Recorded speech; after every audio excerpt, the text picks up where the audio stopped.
নমস্কার বন্ধুরা, রসনালিপির আরও একটি পর্বে আপনাদের সবাইকে স্বাগত জানাই। ক্রিসমাস তো এসেই গেল, আর ক্রিসমাস মানেই কেক। ক্রিসমাস কেকগুলোর মধ্যে সবথেকে জনপ্রিয় হলো প্লাম কেক। তাই আজ আপনাদের সাথে সেই প্লাম কেকের রেসিপি শেয়ার করে নিচ্ছি। আমার দেখানো পদ্ধতিতে আপনারা যদি একবার ঘরে প্লাম কেক বানিয়ে খান, বারবার এইভাবেই বানাতে চাইবেন। ডিম আর ব্যাটার ছাড়াও এই কেকটা হবে ভীষণই টেস্টি, সাথে থাকবে অনেক টিপস অ্যান্ড ট্রিক্স। তাহলে চলুন দেখে নেওয়া যাক আমার আজকের রেসিপিটা বানানোর জন্য প্রথমেই কিছু ড্রাই ফ্রুটস সোক করে নেব। নিয়েছি 3 টেবিল চামচ কালো কিশমিশ, 3 টেবিল চামচ নর্মাল ব্রাউন কিশমিশ আর 3 চামচ টুটি ফ্রুটি। কিশমিশগুলোকে আমি হাফ করে একটু কুচিয়ে নিয়েছি। এগুলোকে একটা পাত্রে নিয়ে নিচ্ছি।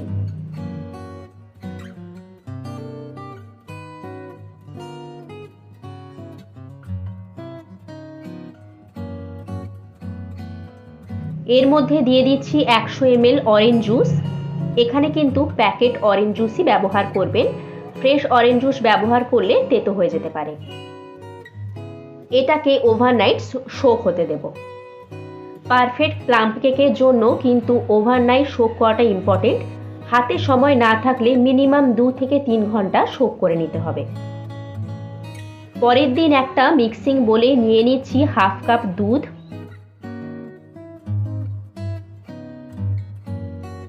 1 কাপ গুঁড়ো চিনি, হাফ কাপ সাদা তেল। এটাকে খুব ভালো করে মিক্স করে নেব। আর দুধটা না তো গরম হবে না তো ঠান্ডা, নর্মাল টেম্পারেচারে নিতে হবে।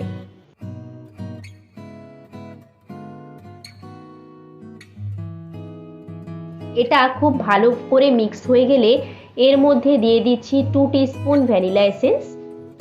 এটাকেও একবার ভালো করে মিক্স করে নেব।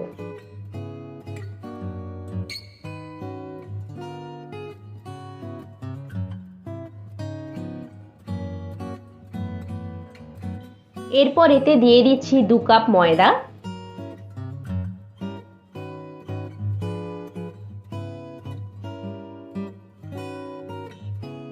হাফ কাপ গুঁড়ো দুধ, হাফ টিস্পুন জয়িত্রী গুঁড়ো, 1 টিস্পুন দারুচিনি পাউডার, 1 টিস্পুন এলাচ পাউডার আর সামান্য কিছুটা নুন। এরপর খুব সাবধানে সবকিছু মিক্স করে নেব।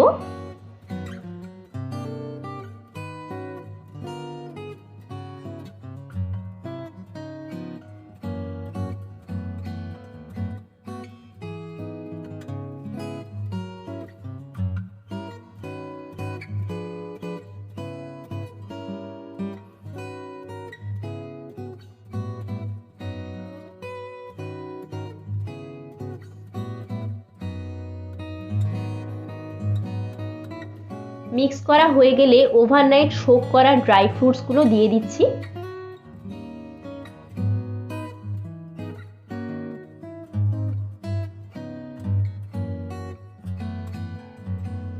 দিয়ে দিচ্ছি কিছু নাটস। নিয়েছি 2 টেবিল চামচ কুচনো কাঠবাদাম, 2 টেবিল চামচ কুচনো কাজু বাদাম, 2 টেবিল চামচ কুচনো পেস্তা। এই সবগুলোকেও দিয়ে দিচ্ছি।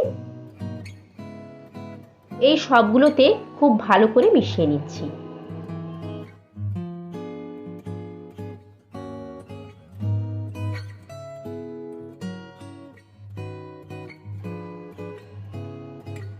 ভালো মতো মিক্স করা হয়ে গেলে 15 থেকে 20 মিনিটের জন্য রেস্ট করতে দেব। এখন প্লাম কেকে যে ক্যারামেল সিরাপটা ইউজ হয় সেটা তৈরি করে নেব।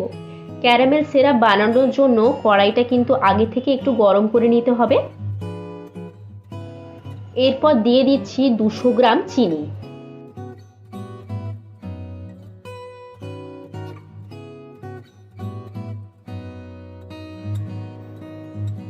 চিনিটা দিয়ে কিন্তু কোনোভাবেই নাড়াচাড়া করা যাবে না। গ্যাসের ফ্লেমটা লোতে রেখে চিনিটাকে মেল্ট হতে দিতে হবে। 4 থেকে 5 মিনিট অপেক্ষা করার পর দেখতে পাবো চিনিটা আস্তে আস্তে গলতে শুরু করেছে।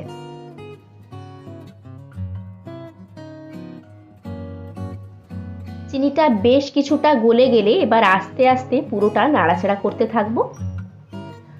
অনবরত নাড়তে থাকবো যাতে চিনিটা গলে যায়।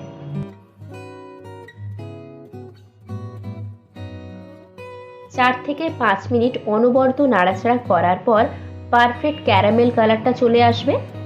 কিন্তু প্লাম কেকে যে রিচ কালারটা থাকে সেটার জন্য ক্যারামেলের কালারটা কিন্তু আরেকটু চেঞ্জ হওয়া পর্যন্ত আমাদের নাড়াচাড়া করে যেতে হবে।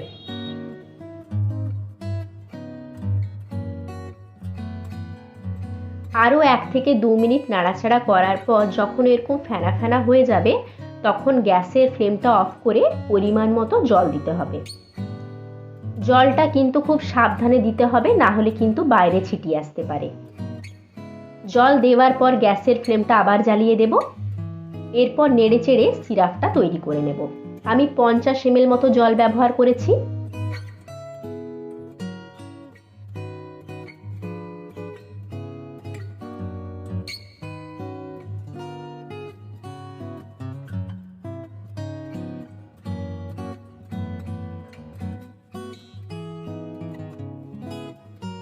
আরও 1 থেকে 2 মিনিট নাড়াচাড়া করে নামিয়ে ঠান্ডা করে নেব।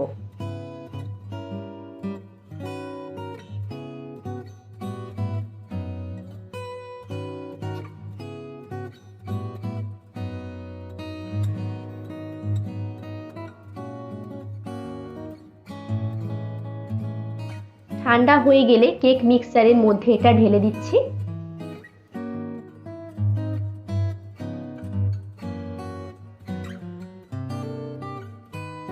এরপর আস্তে আস্তে ভালো করে মিশিয়ে নেব।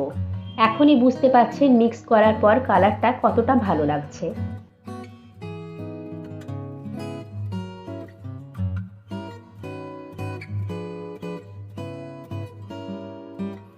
মিক্স করার পর আরও 10 থেকে 15 মিনিট রেস্টিংয়ে রেখে দেব। এর মধ্যে কেক মোল্ডটা আমি কিভাবে রেডি করছি সেটাও দেখিয়ে দিচ্ছি। আমি গোল কেকটি নিয়েছি, কয়েক ফোঁটা সাদা তেল দিয়ে দিচ্ছি। একটা ব্রাশের সাহায্যে খুব ভালো করে পুরো কেক টিনটায় তেলটা ব্রাশ করে নেব।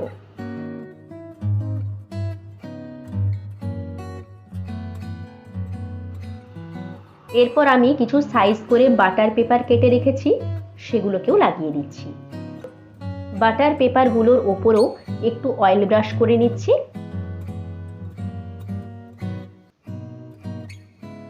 সাইডগুলো আমি বাটার পেপার দিয়ে লাগিয়ে অয়েল ব্রাশ করে নিচ্ছি। বাটার পেপার লাগানোর সব থেকে বড় সুবিধা হলো কেক কোনোভাবেই তলায় ধরে যাবে না আর ইজিলি ডিমোল্ড হবে, তাই চেষ্টা করবেন বাটার পেপারটাই লাগাতে।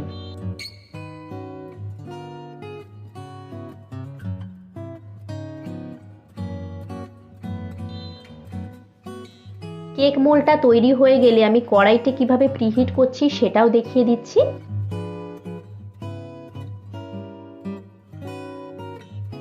আমি একটা ননস্টিক কড়াই নিয়েছি, আপনারা কিন্তু যে কোনো কড়াই ব্যবহার করতে পারেন। তলায় আমি বেশ কিছুটা নুন দিয়ে দিচ্ছি যাতে কেক মোল্ডটা ডাইরেক্ট হিট না লাগে। কেক বসানোর আগে 10 মিনিটের জন্য আমি কড়াইটাকে প্রিহিট করে নেব। ওপর থেকে ঢাকনা লাগিয়ে দিচ্ছি, আর ঢাকনায় যেই ফুটোটা থাকে সেটাও একটা কাগজের সাহায্যে আটকে দিচ্ছি যাতে ভেতরের হিটটা বাইরে না বেরিয়ে যায়।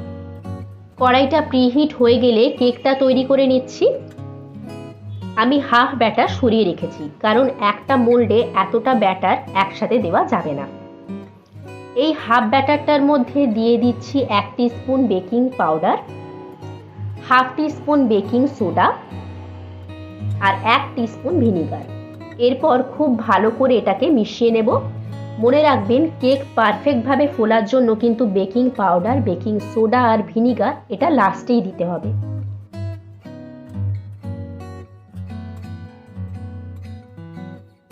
খুব ভালো করে মিশিয়ে নেওয়ার পর কেক মোল্ডে ঢেলে দিচ্ছি।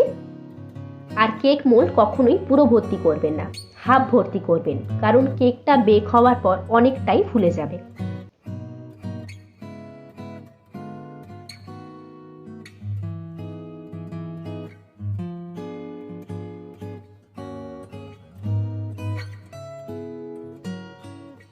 ব্যাটারটা মোল্ডে ঢালার পর একটু ট্যাপ ট্যাপ করে নিচ্ছি যাতে ভেতরের হাওয়াটা বেরিয়ে যায়। এরপর খুব সাবধানে মোল্ডটাকে কড়াইয়ের মধ্যে বসিয়ে ঢাকা দিয়ে দিচ্ছি।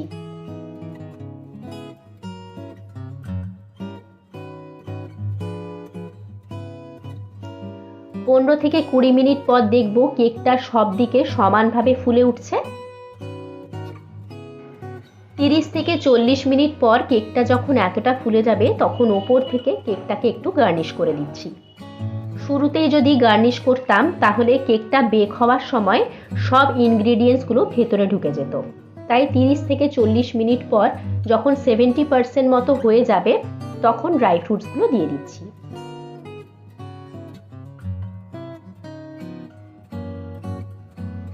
ড্রাই ফ্রুটসগুলো দেওয়ার পর ওপর থেকে একটু বাটার ব্রাশ করে দিচ্ছি। এর জন্য ওপরের কালারটা খুব ভালো আসবে। এই কেক বেকিংয়ের টাইমটা কিন্তু 50 থেকে 55 মিনিট, এই টাইমটা খেয়াল রাখবেন। গার্নিশ হয়ে গেলে আবার ঢেকে দিচ্ছি।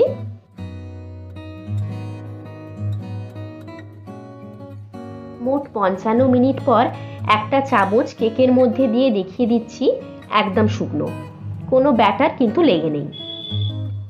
তার মানে কেকটা তৈরি হয়ে গেছে। এরপর গ্যাসের ফ্লেমটা অফ করে এইভাবেই আরো 30 মিনিট রেখে দেব। 30 মিনিট পর কেকটাকে ডিমোল্ড করছি। সাইড দিয়ে একটা ছুরির সাহায্যে ছাড়িয়ে নিচ্ছি।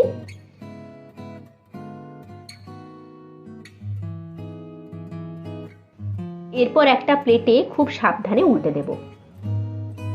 দেখুন কেকটা কত ইজিলি ডিমোল্ড হয়ে গেছে।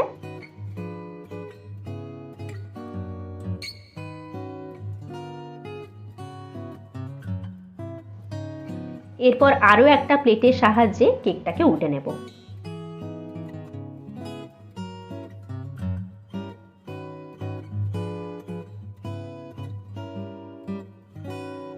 কেকটা কেটেও দেখাচ্ছি কতটা সফট হয়েছে। আপনারা এই রেসিপিটা অবশ্যই বাড়িতে একবার ট্রাই করবেন। আমার আজকের রেসিপিটা ভালো লাগলে লাইক করবেন, কমেন্ট করবেন, শেয়ার করবেন। আমার চ্যানেলে নতুন বন্ধু হয়ে থাকলে সাবস্ক্রাইব করবেন, তাহলে আমি যখনই নতুন কোনো ভিডিও আপলোড করব তার নোটিফিকেশন আপনার কাছে পৌঁছে যাবে। তাহলে দেখা হচ্ছে আবার কোনো মজাদার রেসিপির সাথে। ততক্ষণ সুস্থ থাকুন, ভালো থাকুন। ধন্যবাদ।